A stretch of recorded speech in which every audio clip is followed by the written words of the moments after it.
Muy buenas a todos, estamos hoy en otro episodio de Ancast y tenemos el placer de contar con José Ramón Arévalo Sierra, que es catedrático en la Universidad de La Laguna, y vamos a hablar con él sobre temas de medio ambiente, cambio climático y despejar un poco algunos mitos o abrir un poco de debate en este tema, que a veces está un poco así, no sé si decir censurado o no, pero por ejemplo, seguramente si ya hablamos de esto, va a haber debajo del vídeo un link que te dirija a Wikipedia a un artículo, no directamente tal, pero bueno.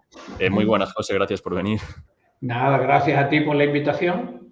Es un placer, hombre, acompañarte. Además, Y tampoco me llaman a tantos sitios, ¿eh? No te creas. bueno. Aún el otro día yo conocí a José en un evento de SFL, ¿no? Que se hicieron unas conferencias sobre esta temática y bueno, la verdad que su punto de vista era muy interesante y también tenía una perspectiva así bastante libertaria, ¿no? Con algunas menciones, por ejemplo, a Huerta de Soto, ¿no? A problemas de cálculo económico, de planear también desde arriba, desde abajo. Y bueno, quería preguntarle, para empezar, ¿cuáles son los principales problemas que hay ahora en el tema de el cambio climático y cómo se enfocan desde la perspectiva de la academia? Bueno, desde la perspectiva de la academia está claro que el cambio climático es una evidencia catastrófica que tenemos en ciernes. De hecho, no paran de dar fechas límites para afrontar el mismo. Yo llevo 30 años siguiendo esto y ya me he comido ya Sí, como 5 o 6 fechas límites al respecto del fin del planeta. Puntos de no retorno nos hemos encontrado varios. Y es cierto que juegan que hacen trampas con el solitario, ¿no? Porque cualquier evento climático extremo lo van a relacionar con el cambio climático. Entonces, cada vez que ocurre un cambio climático extremo, van a decir, ¿lo ves? Esto es culpa de los negacionistas, los políticos que no toman las decisiones. Este es el sentir general de la academia. También es verdad que la academia está forzada a seguir esta línea, porque cualquier línea de financiación de proyectos de investigación va a estar enfocada políticamente, esto viene dirigido desde claro, sí. arriba a lo que es el calentamiento global. Entonces, es muy difícil salir de esta espiral en la cual tú dices, bueno, yo quiero estudiar otras cosas que no tienen nada que ver con el cambio climático, y eso desde un punto de vista administrativo no tiene interés. De ahí que te digamos, ¿no? Hay un 90% de trabajo que demuestran que el calentamiento climático es catastrófico y por lo tanto si buscamos en las referencias ahí aparecerán. Digo, sí, es que es una referencia un poco también forzada, porque todo el mundo va a tener que incluir la palabra clave. Esto no quiere decir que no haya problemas serios ambientales a nivel planetario.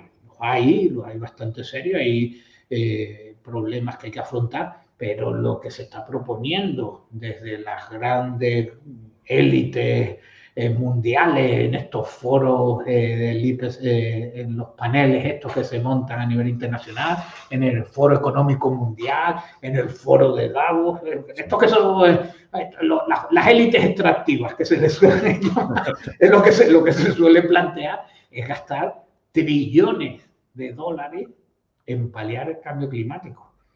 Vale, la cuestión es, me parece bien cualquier política orientada a disminuir las emisiones o los residuos, me parece tremendamente adecuado porque significará que los sistemas productivos serán mucho más eficientes.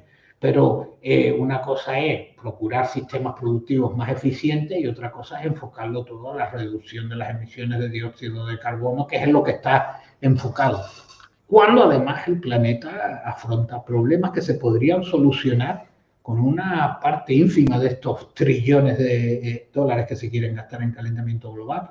Pero hay problemas en el tercer mundo con respecto, no con respecto a que no haya alimento, sino con respecto a lo que son las líneas de distribución de alimentos, que se podrían mejorar con Sí. dinero.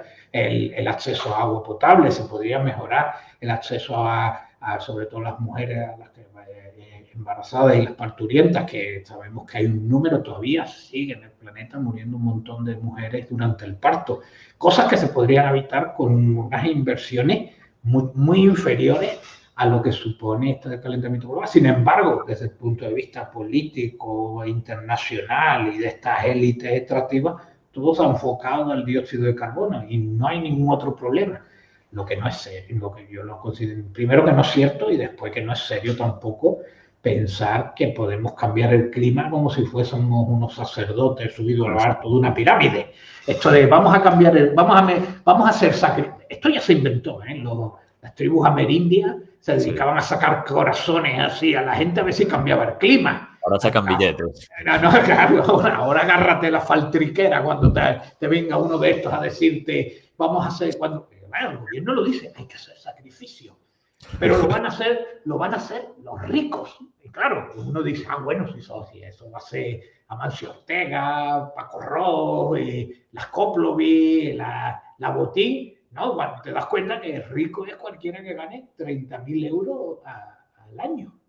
30.000 euros al año para una familia de 2 significa que están ganando 1.000 euros al mes cada uno. O sea, dos personas que ganen 1.000 euros al mes ya entrarían en un núcleo de ricos, con lo cual sería, claro, si tú bajas el nivel de rico, pues amplías el espectro de gente a la que puedes saquear.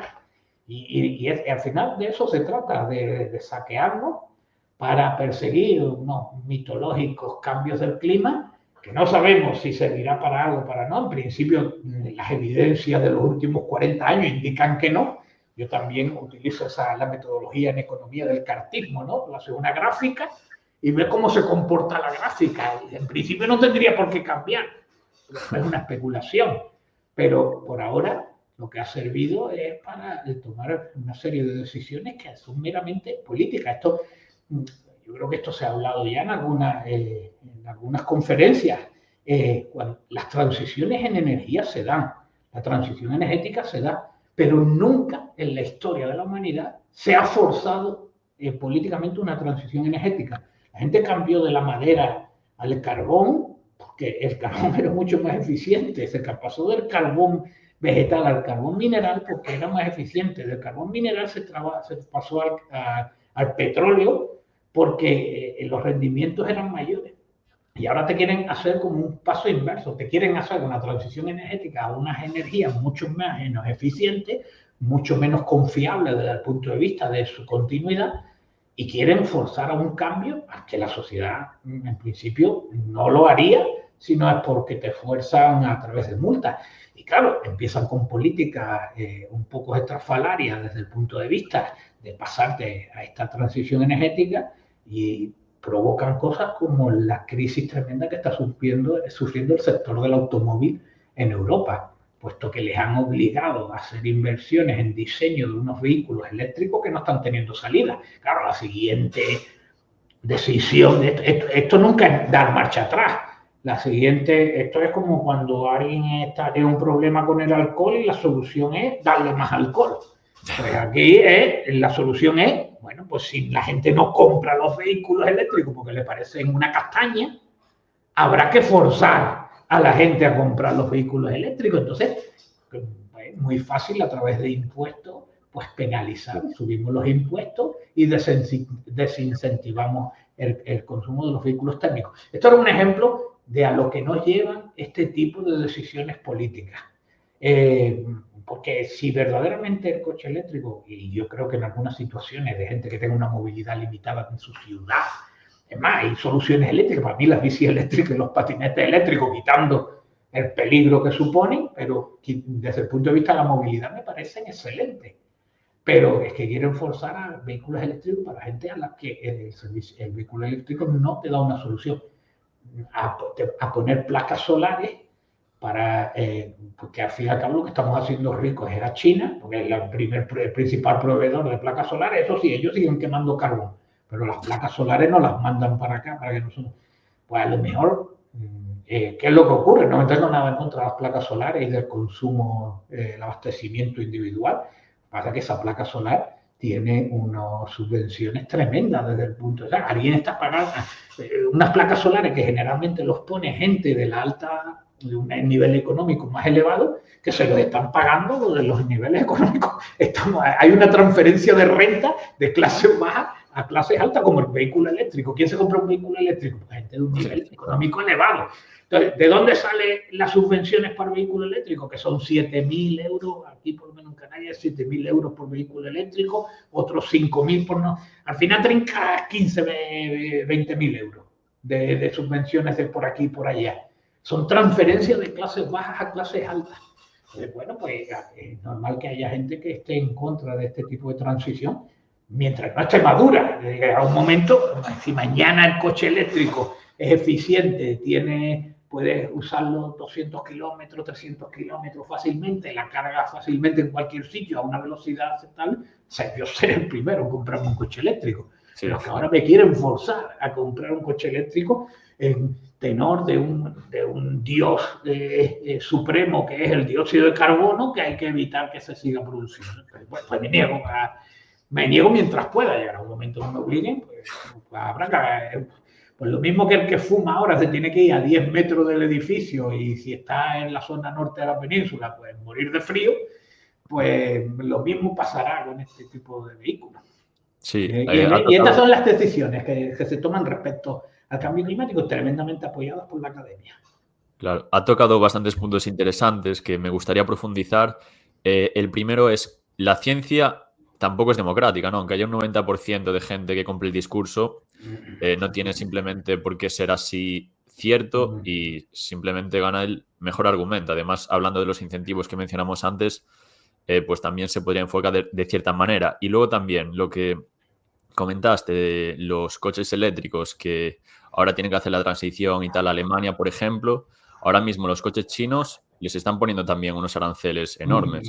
Entonces, ni siquiera dentro de su propio discurso son coherentes. Si es tan importante, ¿por qué le pones aranceles a los coches chinos? Y luego también están lanzando misiles ahora mismo en no sé cuántas guerras. Y eso debe también hacer una huella grande, ¿no? Bueno, el deterioro en guerras, tampoco hay que irse a países del tercer mundo, las tenemos aquí incrustadas en el centro de Europa.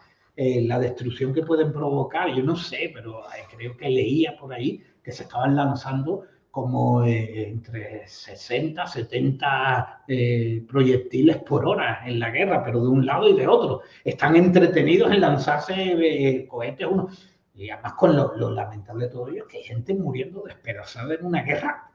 Tú ves allí aquello y dicen, no, la verdad es que yo no esperaba, después de lo de... Ustedes eran muy jóvenes los que estaban escuchándome y tú mismo, Jorge, pero yo no esperaba que después de lo de Yugoslavia, de la guerra de Yugoslavia, en el corazón de Europa, o algo, bueno, más o menos en Europa, hubiese una guerra de estas dimensiones. Más que nada porque cuando uno aplica el cálculo económico no te sale, no es rentable tener guerras. Bueno, es rentable para algunas élites, yo creo.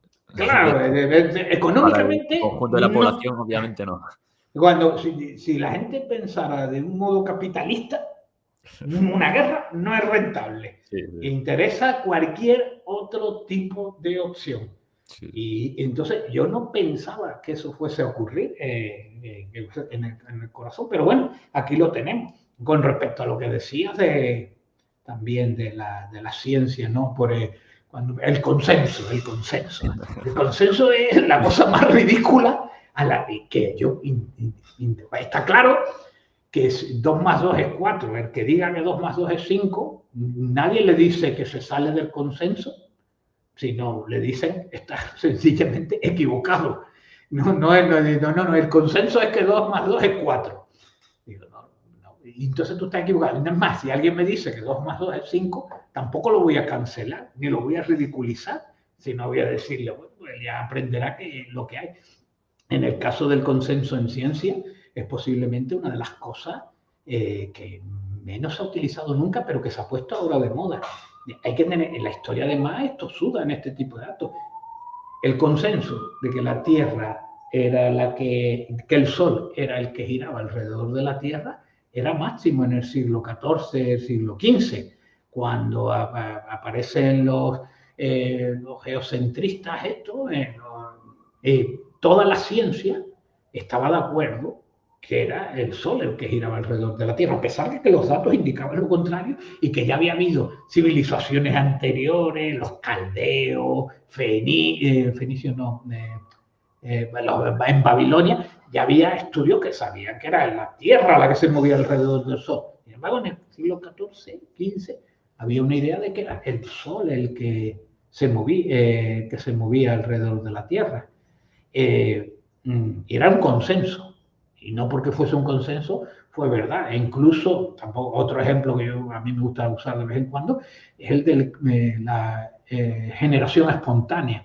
Hasta el siglo XVIII, bien entrado, yo creo que ya no, hasta el siglo XIX, había una idea de que se podía crear vida de restos orgánicos y esto, la generación espontánea que se le llamaba. Este era el consenso.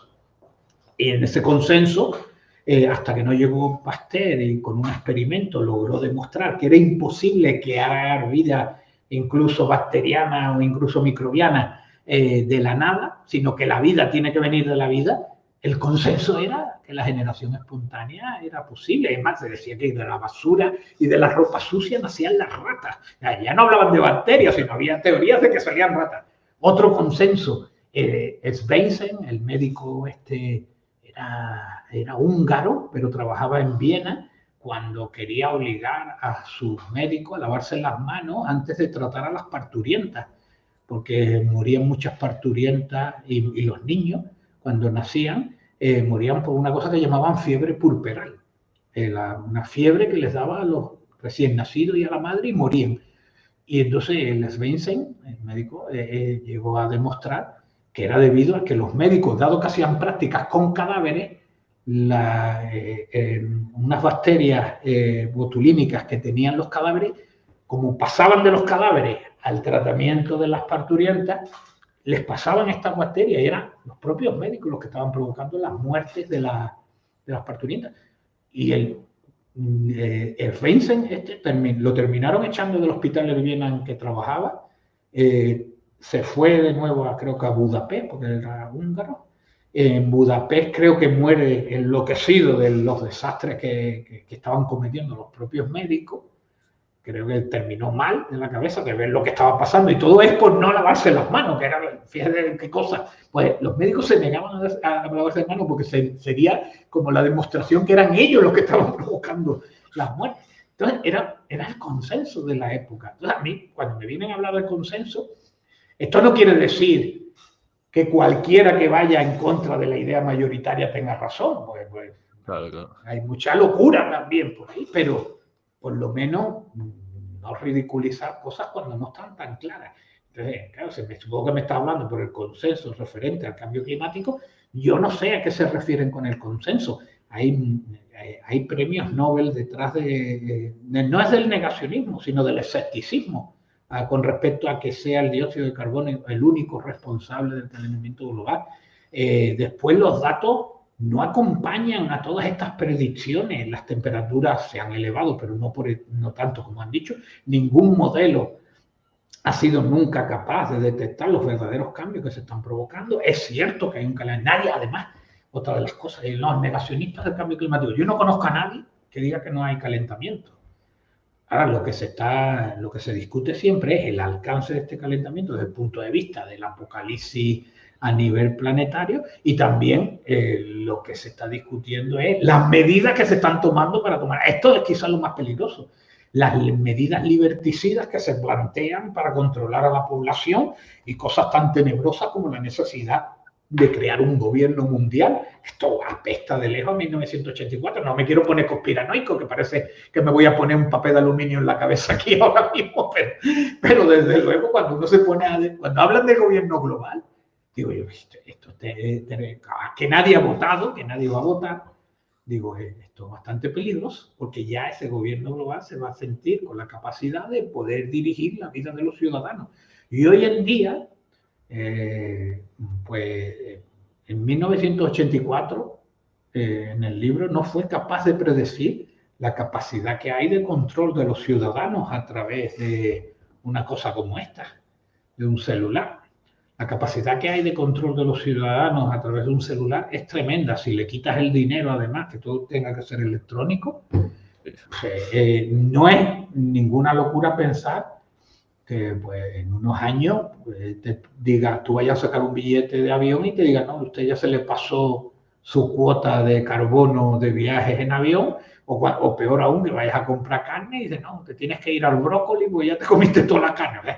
Más triste va a ser la vida de alguien que tenga que comer brócoli.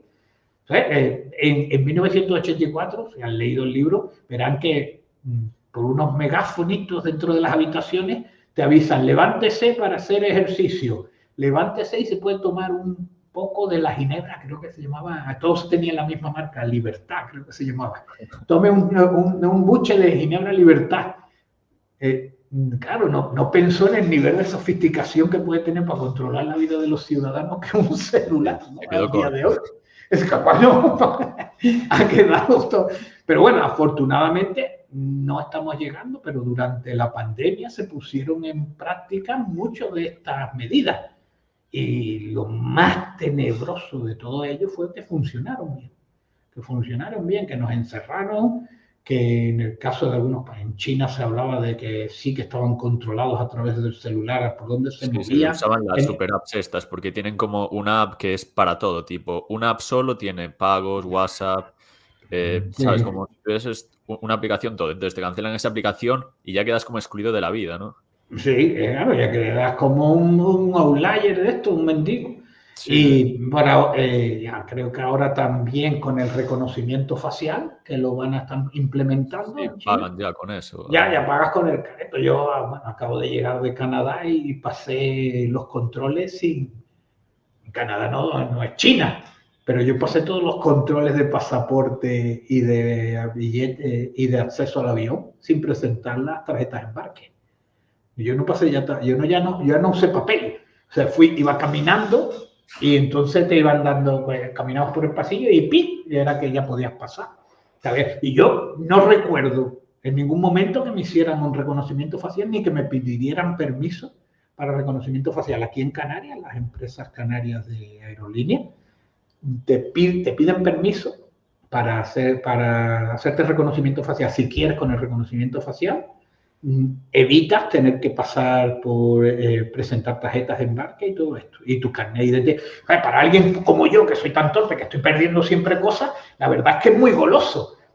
Y para mucha gente, tú no has visto, ¿no? La ansiedad que tiene uno en el aeropuerto, Sí, el sí. pasaporte, el carnet, las tarjetas de embarque, todo eso te lo quitas. Pero es muy goloso, pero ¿a qué precio? Estamos ganando comodidad, ¿no? Al La final verdad con es que la comodidad... reconozco que fue cómodo, ¿eh? Pasearme, pero, y claro, y con el dinero, ahora mismo, yo tengo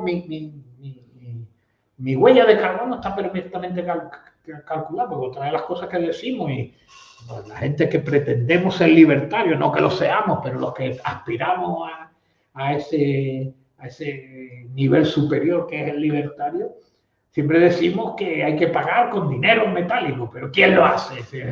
Es un trastorno. Y En oro como, sería lo mejor.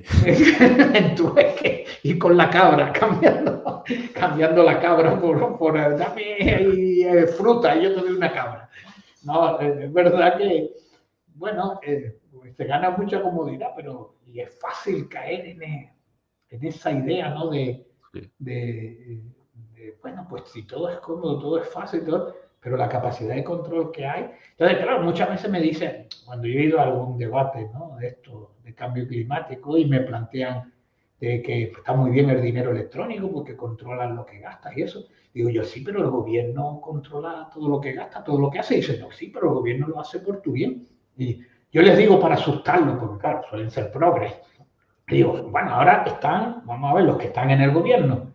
Y tú asumes que son gente, pues seres de luz, que solamente van a usar tu información para tu beneficio y tu bienestar. Pero imagínate que mañana, para darle susto, ¿no? Para que se asusten, imagínate que mañana gana vos. Y ahora vos tiene acceso a toda esa información. Y como vos son el maligno, el redivivo, pues entonces, ahora sí tienes miedo, ¿no? Pero ya has cedido toda tu información. Entonces, yo, como ni quiero que la tenga vos, ni quiero que la tenga otro, lo que intentaré evitar en lo posible que esta información, cuanta menos información mía haya digitalizada, pues más libre se puede sentir uno, porque además, incluso en un gobierno con una buena actitud positiva, el hecho de que haya a disposición de cualquiera toda esa información es un peligro. Te voy a poner un ejemplo de hasta qué punto puede llegar esto. Bueno, no tan extremo, pero yo colaboro mucho con universidades mexicanas. Estoy allí de profesor, doy clases en sus posgrados. La verdad que muy bien, muy cómodo y está más en ciudades donde sí que el crimen organizado de vez en cuando aparece, pero no es en Culiacán, donde ahora están todos los días un coche volando por los aires, o al otro día 10 cadáveres aparecen en una zona. Estoy en una zona de Saltillo, en Coahuila. Pues allí los profesores de universidad, yo me había dado cuenta que nunca usan el correo corporativo. Por ejemplo, yo aquí en la universidad pues, uso el correo con las siglas de mi universidad. Y entonces los profesores mexicanos me decían que ellos no usaban el correo corporativo porque eso podía caer en manos de cualquiera, esa información, y entonces ser extorsionados a través de correo electrónico. Pues eso mismo podría pasar a nosotros si no es toda nuestra información está disponible en cualquier servidor. Además, ya ves, ya ha pasado más de una vez de estas empresas privadas que son muy celosas con la privacidad de sus clientes, sobre todo porque están haciendo, bueno, digamos que cosas no ilegales, pero no moralmente muy decentes, y se han transferido toda la información de estas páginas web, de toda la información digital de los clientes a las redes. Así que en estas circunstancias, por eso yo creo que todo lo que se pueda evitar dejar nuestro rastro electrónico habrá que procurarlo, más que nada por protegernos, ¿no?, de lo que pudiera pasar. Oigan, soy conspiranoico, pues puedo ser conspiranoico, pero el ejemplo que he dado de las universidades estas en México, y son universidades muy buenas, no estoy hablando de universidades de community college en pequeñas aldeas, no, universidades con buena posición a nivel mundial. Pues si eso pasa en esas universidades, que no nos puede pasar, ¿no?, a los Sí. demás. Entonces, en fin, esto es con respecto a lo que comentabas todo esto viene del consenso. Bueno, nos hemos metido aquí.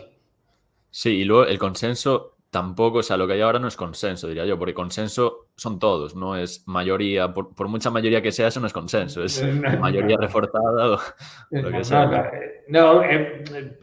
Ellos llaman consenso cualquier cosa por encima del 95, pero luego todos los estudios que tú ves que han utilizado para hacer el consenso, por ejemplo, ¿por qué ellos asumen que el 95% de los investigadores consideran que el cambio climático es una catástrofe, va a ser una catástrofe y es el principal problema? Y es porque hacen revisiones bibliográficas y en los artículos donde aparezca global warming ya asumen que es un artículo que está orientado a definir cuáles son las problemáticas relacionadas con el calentamiento global. Y eso no es cierto. Yo creo que en mis artículos en el 80% aparece la palabra global warming y yo no hago ninguna predicción apocalíptica, sino digo, bueno, según las predicciones de esto, pero yo distingo muy bien lo que es una predicción de lo que es una proyección, porque esto es algo también que ha cambiado dramáticamente en el mundo de la ciencia. Hasta la llegada del calentamiento global, en ciencia no se hacían predicciones. Yo creo que esto lo comenté también, ¿no?, en la conferencia en la que participé. Las predicciones las hacen los que te leen las rayas de la mano y te dan romero por la calle o cosas de estas, o los brujos que te hacen limpieza. Eso hacen predicciones. Lo que hacen los modelos científicos son proyecciones. Proyectan lo que va a pasar en el futuro si se cumplen todas las condiciones que le has metido al modelo. Claro, el clima, pues pocas cosas hay más multifactoriales que el clima. Cualquier cambio pequeño te cambia totalmente lo que has proyectado. Por eso tú no dices, esto es lo que va a ocurrir, sino dices, esto es lo que proyecta el modelo. En el caso de los desgraciados acontecimientos que han ocurrido en Valencia y que todavía siguen con el problema este de las riadas, La EMET, que es un centro de investigación, a pesar de que se llame estatal, yo creo que es uno de los centros de investigaciones más sólidos, más solventes que hay a nivel nacional, hizo una proyección de que lloverían 200 litros de agua, que la verdad es un montón de agua. Al final fueron 500. Y la gente puede decir, wow, se equivocaron, son nefastos. Digo, no se equivocaron. La verdad que hicieron muy buena predicción. De hecho, advirtieron las alertas ADAMO que 200 litros es mucha agua.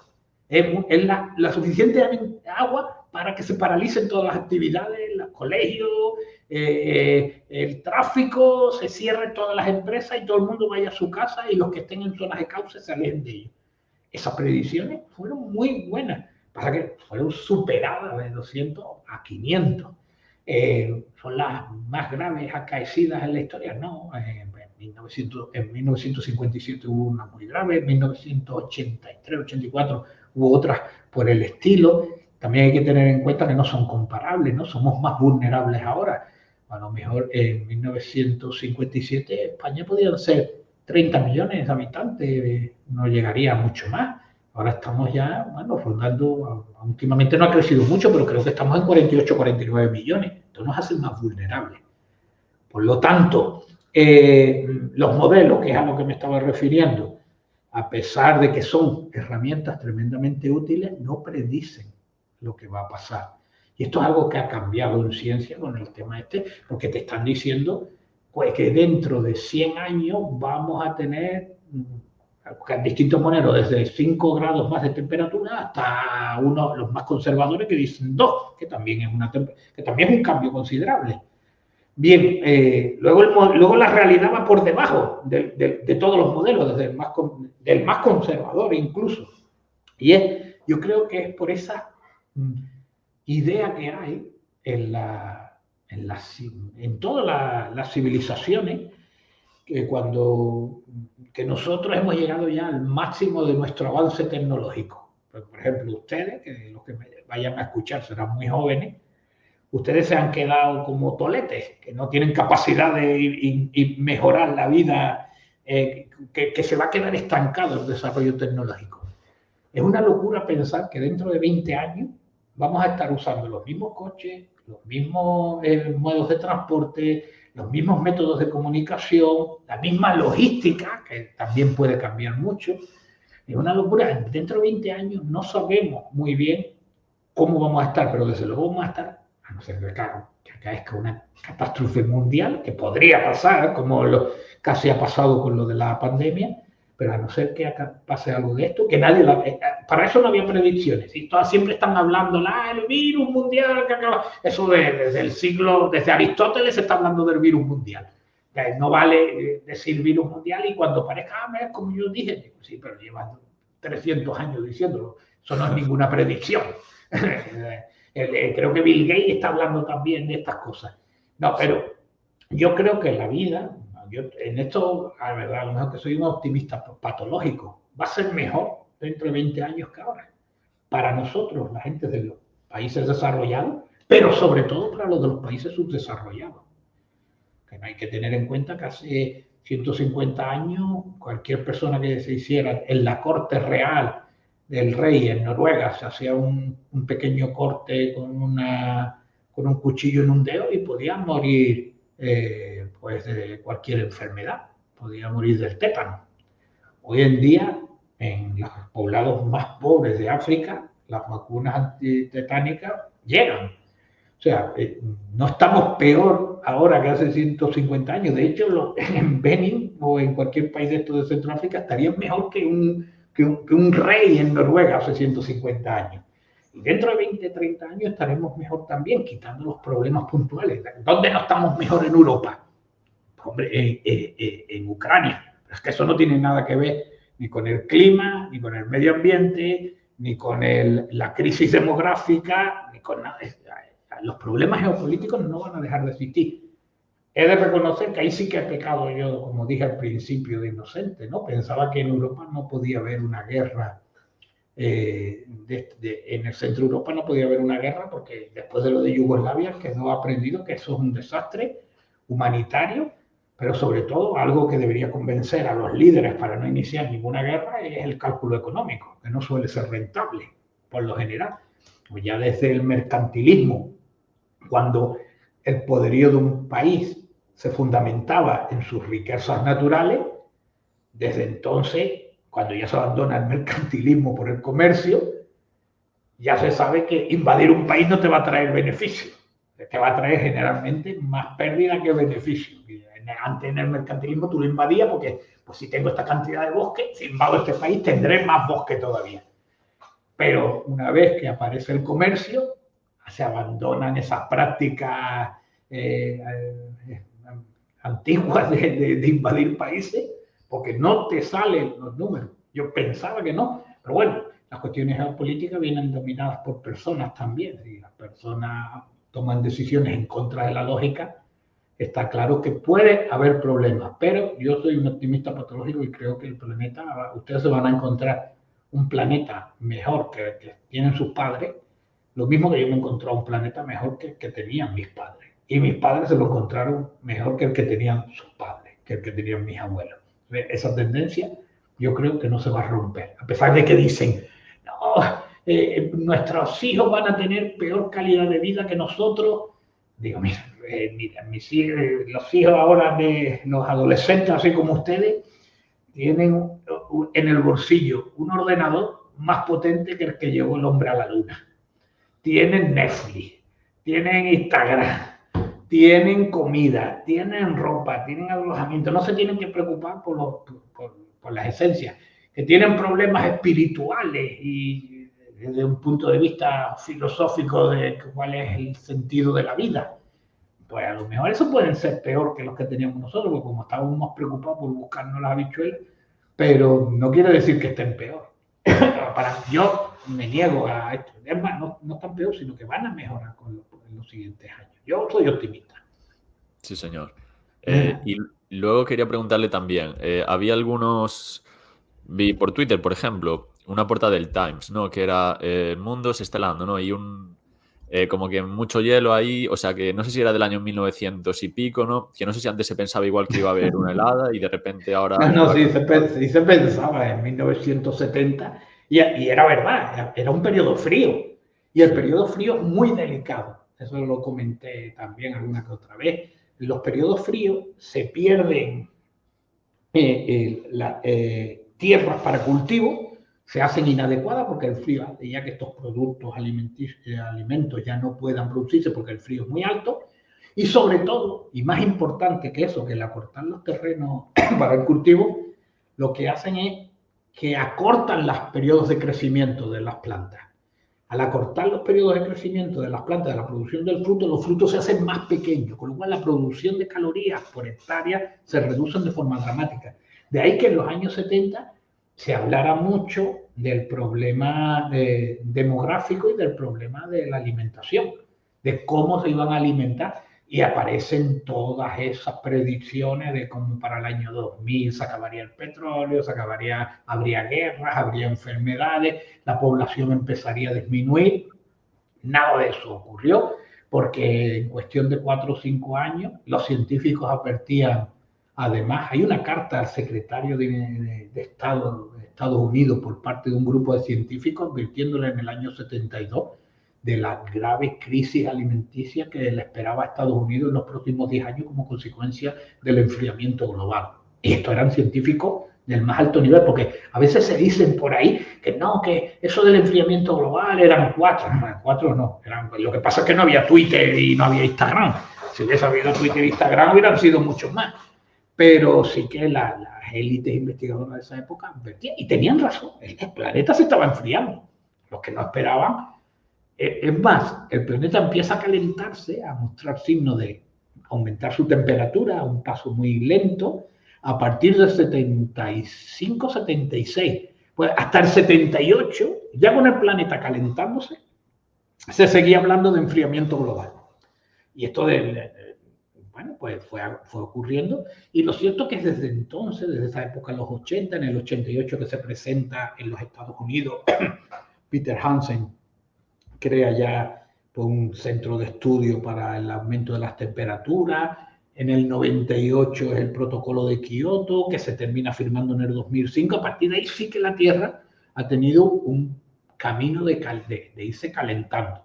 Pero es verdad que este calentamiento podría provocar subidas en el nivel del mar. Lo cierto es que en los últimos 100 años han subido 10 centímetros, como yo siempre digo. 10 centímetros es esto. A ver, ¿qué se ve aquí?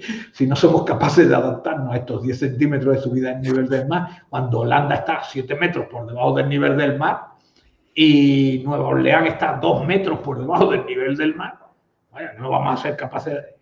Lo que hay que buscar es, sí que es verdad que hay calentamientos, sí que es verdad que este tipo de efectos meteorológicos adversos y extremos se van a seguir dando. Lo que hay que hacer es invertir en prevención, en adaptación y no tanto en mitigación del calentamiento global, porque yo veo complicado. Si disminuimos el dióxido de carbono, lo que nos hacemos es menos productivos. Si nos hacemos menos productivos, lo que tendremos es menos capacidad económica para adaptarnos a los cambios que pueden venir en el futuro, que seguramente van a seguir viniendo.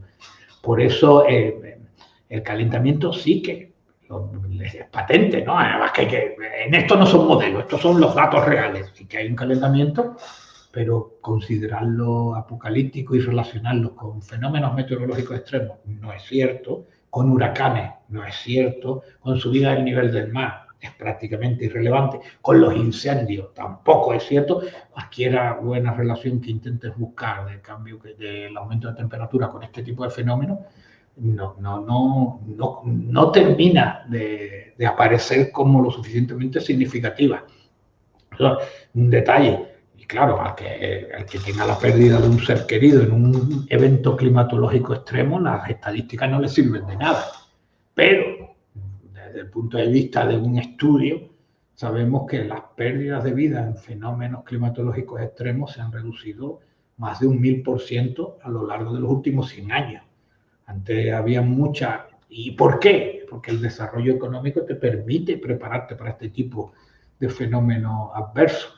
Es verdad que son impredecibles, que incluso con las mejores técnicas, los mejores modelos, los mejores satélites, hay cosas que se te escapan al control y a veces ocurren desgracias. Pero sí que estamos en una situación, cuanto mejor estemos económicamente y más desarrollados económicamente estemos, mejor nos podemos preparar dentro de lo que cabe, para que esto sea menor. Pero a nadie le quepa duda que los fenómenos meteorológicos extremos van a seguir llegando. Eso no, con cambio climático, sin cambio climático o con cambio climático medio pensionista, el fenómeno climatológico extremo va a seguir llegando. Sí, y yo tampoco me queda muy claro cómo combaten estas medidas, por ejemplo, sobre hidrocarburos, ¿no? Que los impuestos son más de un 50%, y luego dicen que la emergencia climática afecta a las clases más vulnerables. Entonces, las clases más vulnerables, que son las que no pueden permitirse cambiar de coche y que sufren más comprando combustible para desplazarse, le subes el precio más de la mitad y con eso supuestamente, ¿qué consigues? Maltratar a las clases más desfavorecidas. Al fin y al cabo, cada vez que se toman este tipo de decisiones, a nadie le quepa duda que el que lo paga son los más desfavorecidos. Claro, Cualquier sí. mínima subida de la electricidad y de la gasolina en España, no es que haya un fenómeno de pobreza extrema, pero sí hay gente en situación de pobreza. Y bueno, las de pobreza extrema también hay, pero podemos decirle que son casi residuales. Pero hay muchas familias en una situación muy cercana a la pobreza. Entonces, hay un cálculo por ahí hecho que hay como un 2% de familias que si tú le subes por ejemplo, la gasolina o el gas, 1 euro al mes, pasarían de pobreza a extrema pobreza. Saltarían solamente hay un montón de familias que están en esos límites. Este tipo de medidas, cuando digan que van a pagar los ricos, como dije antes, no es cierto, van a terminar pagándolo las clases más favorecidas. Y además, ya ha pasado en la historia. Siempre me gusta poner el ejemplo, esto lo pone también otros por ahí, ¿no? De William Evans, cuando en su libro La cuestión del carbón, asume que el carbón se va a agotar y solución de economista keynesiano, pues le subo los impuestos al carbón, aunque Keynes no estaba todavía pululando por ahí, pero le subo los impuestos al carbón y desincentivo su uso y así conservo el carbón para las generaciones futuras. Cuando las generaciones futuras ya no usaban carbón, usaban otras cosas. O sea, estuvieron maltratando a familias inglesas, subiéndole, bueno, no sé si se llegaron a poner, pero la propuesta era maltratar a las familias, que se utilizaba el carbón para calentar tu casa. Además era una época fría, porque estábamos en la pequeña glaciación, o sea, era cuando el Támesis estaba congelado y la gente hacía esquí sobre hielo en el Támesis y se ponían tiendas en el Támesis. Eso ya no ha vuelto a ocurrir. Pues en esa época fría, lo que se le ocurre a William es subirle los impuestos al carbón y evitar que, bueno, desincentivar su uso. Desincentivar su uso suponía poder matar de frío a familias. A las familias más vulnerables lo iban a pasar mal. Y el frío en Londres, en la época, durante esta época que estábamos inmersos en la pequeña glaciación, era muy, muy extremo. Entonces, la historia no para de darnos lecciones al respecto. ¿Y qué pasó? Pues en cuestión de unos pocos años, el carbón ya dejó de... aparecieron otras fuentes, sin ninguna transición, ningún ministro de transición energética. Aparecieron por sí solas por la demanda de mercado y, claro, los esfuerzos que se hacen. Cuando hay una demanda, siempre habrá gente dispuesta a cubrirla. Nosotros tenemos una demanda de energía limpia. Quizás si dejamos de enfocarnos en las que nos orientan los gobiernos, que es eólica y solar, yo estoy seguro que va a haber una transición energética en pocos años. En eso también soy optimista. Va a haber una transición energética, además no va a ser forzada, y además esta transición energética no va a estar relacionada con la eólica y la solar, va a ser otra cosa. Va a haber algo aparecerá en breve, algún tipo de fuente de energía más limpia, más sostenible. Ahora tenemos una fuente de energía bastante limpia, que es la energía nuclear. Pero claro, también dependiendo, bueno, ahora han cambiado, ya Europa considera energía verde la energía nuclear, también considera el gas energía verde. Es más, puede pasar en breve que las térmicas de carbón, sus emisiones de dióxido de carbono se minimicen. Ya en los años finales de los 80 y los 90 acabaron con las emisiones de sulfuro, de ácido sulfídrico que tenían las térmicas de carbón, con filtro determinado. Creo que en Reino Unido hay planteados plantas de carbón, plantas térmicas con uso de carbón, en las cuales se va a capturar el 90 o casi el 95% de las emisiones de dióxido de carbono. O sea que, a pesar de lo que nos plantean, no vamos a estar estáticos en el desarrollo de nuevas tecnologías. Ahora, eso sí, para que se pueda invertir y desarrollar nuevas tecnologías, hace falta que la economía sea solvente. Si nosotros castigamos la economía con precios altos de energía, a nadie se le escapa que los problemas que están teniendo en Alemania de crecimiento económico están relacionados con el alto precio de la energía. Pero claro, se dedicó a cerrar sus fuentes de gas, se dedicó a cerrar centrales nucleares que no sé qué esperaban que pasara, la verdad. Y encima le compran todo el gas al sátrapa de Rusia. Que la verdad es que no. Yo creo que los alemanes, cuando una persona adquiere una responsabilidad de la dirección de un país, eso es una responsabilidad y no cumplirla debe estar penalizado. Y no, es que he cambiado de opinión, no, o sea, tenía cambiado de opinión y no, usted va a la cárcel.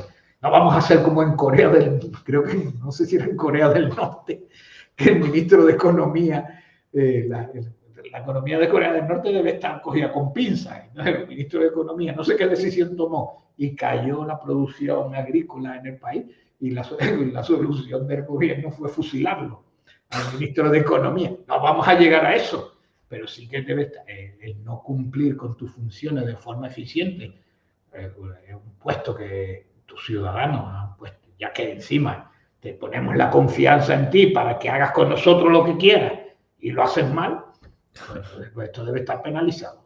Sí. Yo considero, vamos, no fusilamiento, eso no quiero.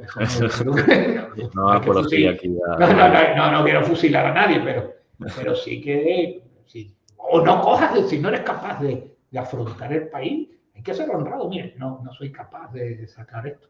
Creo que Sí. Argentina en sus peores épocas, creo que tenía 3, 4 presidentes al año, no eran capaces de salir de la crisis en la que estaban metidos. Llegaban 4 meses, dimitían, 4 meses, dimitían. Me parece más honorable dimitir ante tu incapacidad. Y no creo que sea fácil dirigir ningún país, por muy pequeño que sea. Luego Argentina, que ni siquiera es pequeño, un pedazo de país.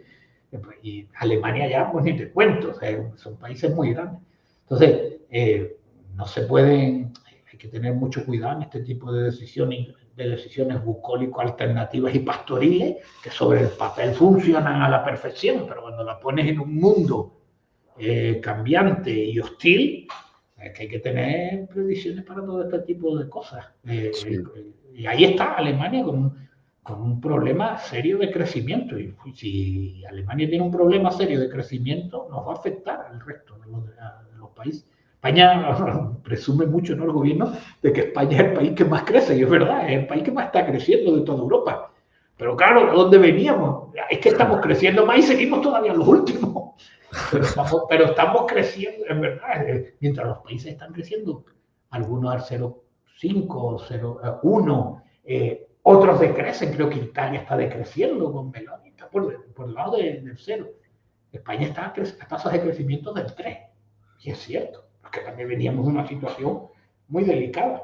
Sí, no, la Bueno, pero estadística... mejor crecer que no crecer, desde luego, Sí, sí. también es verdad. Y luego otra pregunta. El porcentaje de oxígeno en la atmósfera, tengo entendido que es del 0,04%, ¿no? No, es dióxido de carbono.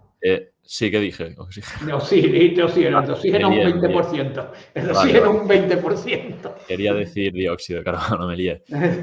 Claro, entonces, este gas, ¿qué efecto tiene, no? Porque yo tengo entendido también que si sube un poco tampoco es tan malo, que al final hace que haya verde, ¿no?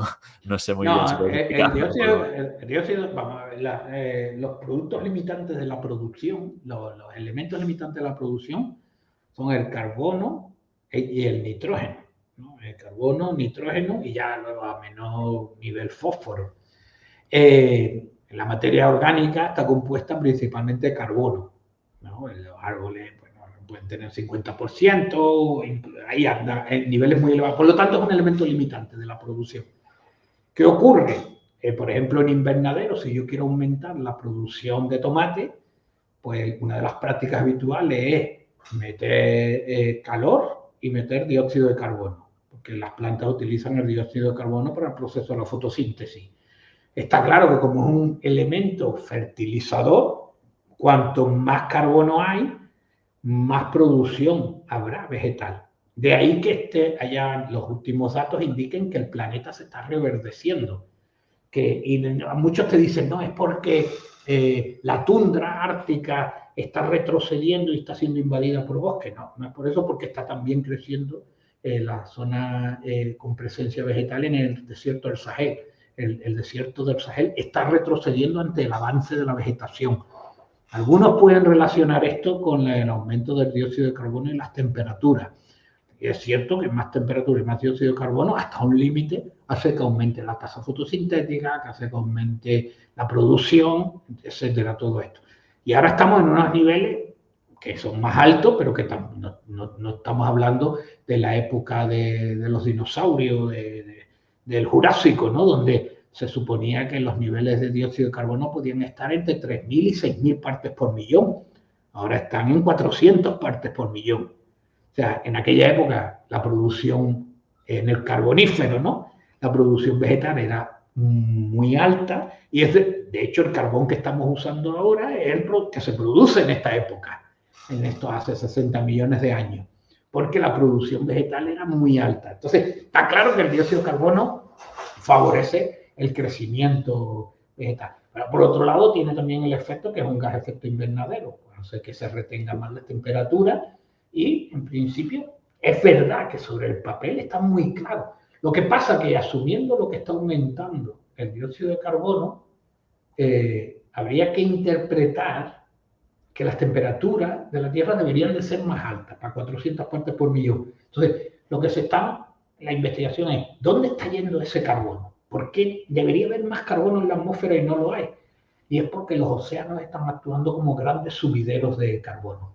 La producción que se está dando a nivel de fitoplancton en los océanos y incluso a nivel microbiano dentro de los océanos está captando mucho de este CO2. ¿Qué ocurre? Que cuando captan el CO2, producen materia orgánica. Esta materia orgánica, cuando mueren, quedan como tropezones, por decirlo de alguna manera, de materia orgánica que precipitan hacia el fondo del océano. Esto es lo que se llama la bomba de carbono. Entonces, parte de este carbono atmosférico se está bombeando al fondo de los océanos. De ahí que no sea tan dramático como predecían los modelos, ¿no? Esto es un poco lo que llega a corregir a los modelos de que las temperaturas tenían que ser. En cualquier caso, yo, desde mi punto de vista, cualquier optimización del uso de combustibles fósiles y de reducción de emisiones, a mí me parece que siempre es una buena idea.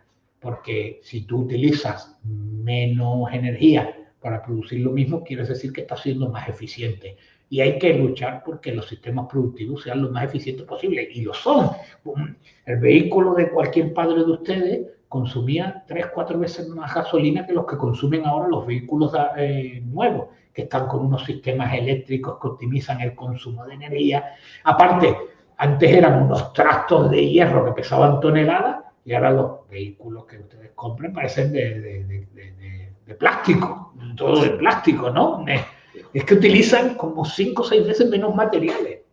Bien, ese es el camino. La optimización de los procesos productivos es donde hay que invertir. Y el problema de esto es que para crecer, al optimizar los procesos productivos, hace falta invertir en tecnología y en ciencia. Y para invertir en tecnología y en ciencia tienes que tener una economía saneada, una economía que crezca a un buen ritmo, que permita contratar gente para que se dedique solamente a pensar, para contratar las pruebas de las nuevas ocurrencias que vayan apareciendo, las nuevas ideas que vayan apareciendo se puedan poner en marcha. Y esto va en contra de lo que se plantea a nivel del panel de las cumbres del clima, del Foro Económico Mundial, de Davos, que lo que se plantea es de crecimiento. Y una de las cosas que a mí me da más rabia de todo ello, cuando hablan de que la sobrepoblación, de que en el planeta sobra gente, pero ¿quiénes dicen que en el planeta sobran gente? Te lo dicen, no me acuerdo ahora del... Klaus Schwab. Lo dice la de los chimpancés, que no me acuerdo ahora cómo se llama. No sé. Sí, Bill Gates, los del Club de Roma, todos también. Pues, todos hablan, y cuando dicen que en el planeta sobra gente, que a nadie le quepa duda que los que sobran son ustedes, ellos no. El príncipe el rey Carlos de Inglaterra hablaba de esto, el príncipe Eduardo también hablaba de que sobran. Estas élites consideran que el planeta está lleno de chuma. Y al final, ¿cuál ha sido el problema? El problema es que el capitalismo ha funcionado. Ese es el principal problema del planeta para ellos, que el capitalismo haya funcionado. ¿Y qué significa que el capitalismo haya funcionado? El capitalismo que ha funcionado significa que hay alimentos baratos, que hay agua limpia, que podemos coger un avión y viajar. ¿Quién viajaba hace 30 años, 40 años en avión? Mis padres nunca llegaron a viajar en avión hasta que ya no me tuve que, ya desplazado pues, aquí en Canarias, pues ya les dije, pues van a venir a verme a mí. Pero si no hubiese yo venido a trabajar a Canarias, mis padres nunca habrían viajado en avión. Entonces, eran cosas de élites. Y ahora, el capitalismo ha conseguido rebajar el precio de los alimentos, la comida, los alimentos, a pesar de las subidas que se le pegan, que la mayoría vienen porque están alterados por políticas, no por el precio del producto en sí. Cada vez tenemos los alimentos más baratos, combustibles más baratos. El problema de la vivienda, es verdad que hay un problema en la vivienda, pero también está si tienes unas restricciones a las construcciones, si tienes restricciones hay una demanda y tú desincentivas que se cubra esa demanda, pues lo normal es que tengas un problema de vivienda, porque el mercado rápidamente responde.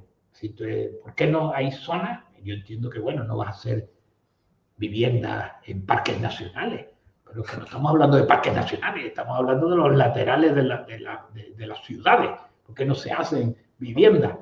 Entonces, claro, encima, si desincentivas la producción de ese bien requerido y por otro lado, los que tienen viviendas que pueden ponerla en alquiler no ven suficiente seguridad jurídica para protegerlas, pues claro, no le eches la culpa a que el mundo se está volviendo más caro. Tú lo estás haciendo más caro con las políticas que estás tomando, porque habría una fácil respuesta. Y todavía siguen con las ideas de topar el precio de los alquileres. Todavía nunca ha funcionado, nunca, jamás ha funcionado. Pero, oye, una de las cosas que pasa a las ideas de la progres es que no tienen, ¿cómo le llamo yo? No tienen que pagar por sus equivocaciones. No tienen pérdida de prestigio, no tienen coste reputacional, quiero decir. No hay coste de reputación. O sea, tú vas diciendo barbaridades y no se cumplen y no pierdes la reputación. Y hay el caso más emblemático de todo esto, es el del entomólogo profesor de, no sé si es de Harvard o de Stanford, Paul Ehrlich, que hacía predicciones en los años 70 del agotamiento del petróleo, de la sobrepoblación. De hecho, tiene un libro que se llama La bomba de la sobrepoblación, donde íbamos a entrar en una catástrofe. No se cumplió, pero hizo como 40, 50 predicciones y mira que es difícil, pues no se cumplió ninguna. Mira que es difícil hacer 40, yo hago 40 predicciones de aquí a 20 años y te aseguro que aunque sea por azar, 3 o 4 aciertos. La de él no se cumplió ninguna. Y sigue recogiendo premios. Hace como 10 años ahí le dieron el premio Fronteras del Conocimiento. Digo, bueno, es que una persona trabajando en una empresa privada con esta incapacidad para predecir lo que va a pasar, es que no lo pondrían de DVD en la puerta de la empresa. Pues aquí sigue recogiendo premios de 250.000 euros. Si no, los gobernantes miman bien a sus intelectuales siempre. Sí, no se van a encontrar solos. Has cumplido, son bien pagados. A mí siempre me suelen decir que a mí me pagan las petroleras. Digo yo, sí, la verdad es que no me han pagado ninguna petrolera, pero vamos, que si me piensa pagar, pienso coger dinero. por si Repsol tiene interés de pagar. Es curioso porque Iberdrola, por ejemplo, estas empresas de producción energética, generalmente lo que pagan es lo contrario a gente que van hablando del cambio climático, la transición energética. Hay algún de estos tuiteros, estos influencers, de estos de medio pelo, medio pelo no, que tiene su medio millón de seguidores, y sus vídeos se los paga sobre el cambio climático, sobre las catástrofes ecológicas, sobre los negacionistas y todo esto, y se lo pagan empresas de estas del sector energético. O sea que, de hecho, BP, por ejemplo, British Petroleum también paga, llegaba a pagar hasta grupos ecologistas.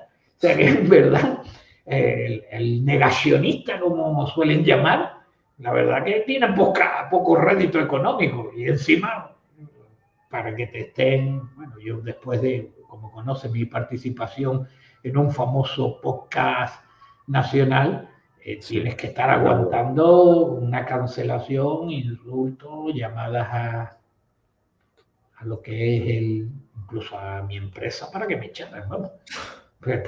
Por decir 4 cosas que al fin y al cabo lo que yo digo, ¿quién me va a hacer caso a mí? Yo tampoco tengo tanta influencia y ni siquiera me van a dar un premio de Frontera del Conocimiento, porque todavía si me dieran un premio. Pero es bueno, que eso demuestra que hay gente a la que igual no puedes criticar, ¿no? Como decía Voltaire, si no puedes criticar a alguien, entonces esos son los que gobiernan sobre ti. Entonces, al final, si por hablar de una cosa y tal ya te empiezan a funar, ¿qué incentivos tienes tú además para hablar en contra de esto? Cuando, por ejemplo, ahora subimos este vídeo a YouTube y ya el algoritmo seguramente va a censurarlo más que otros vídeos que si hablásemos a favor, muchos los motivan, ¿no? Y los tiran para arriba y tal. O sea, ¿no? Bueno, y te pondrán un warning debajo, ¿no? Claro, también. El IPCC ha dicho, y vamos a hacer caso al IPCC, estamos apañados.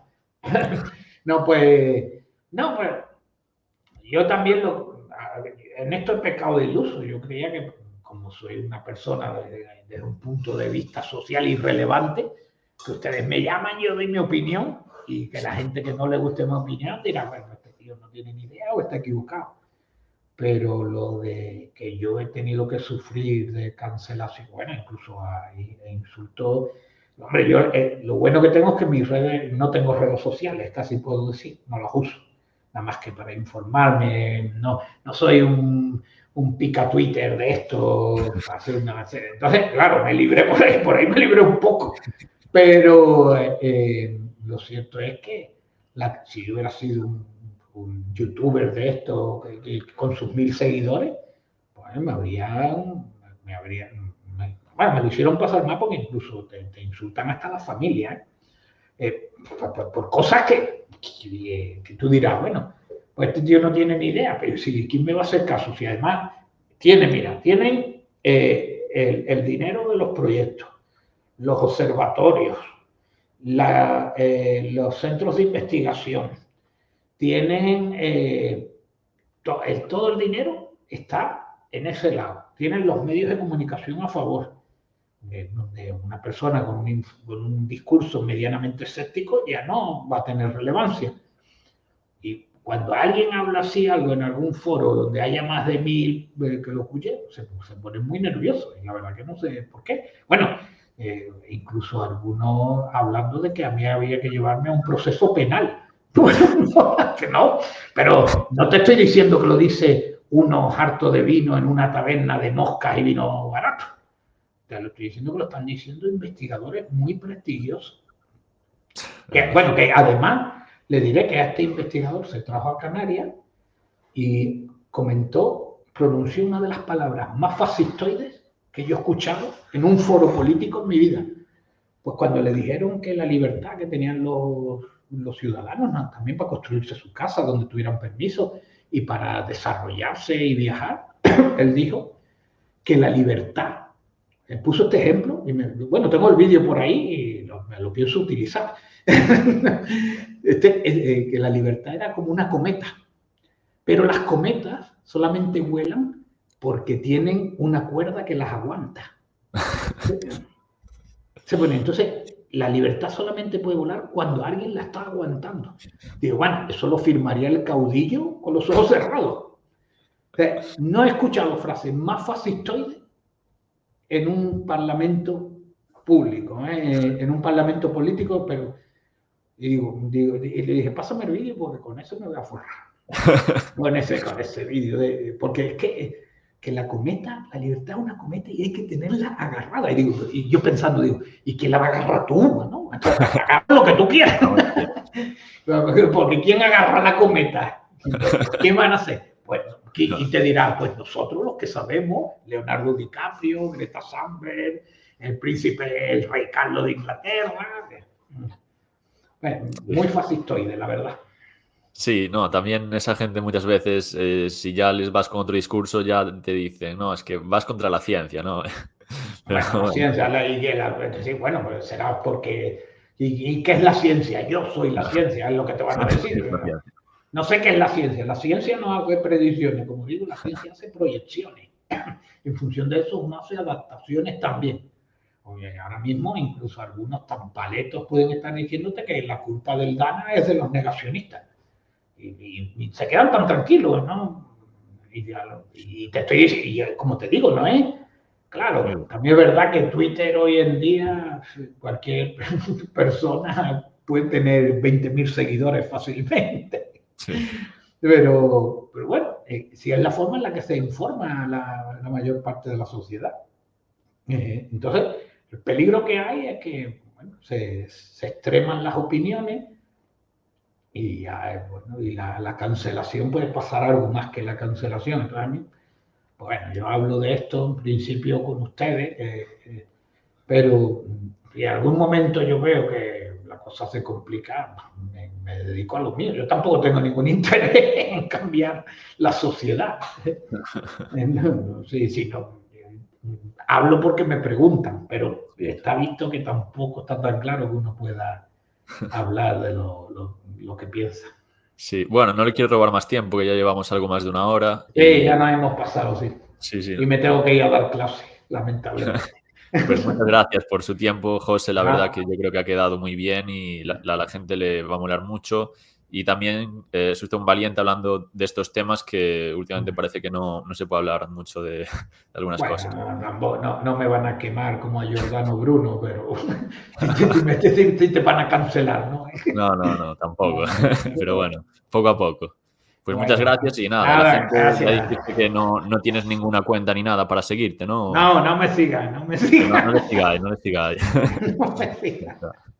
Bueno, pues nada, hasta la próxima. Muchas gracias. Venga, hasta luego.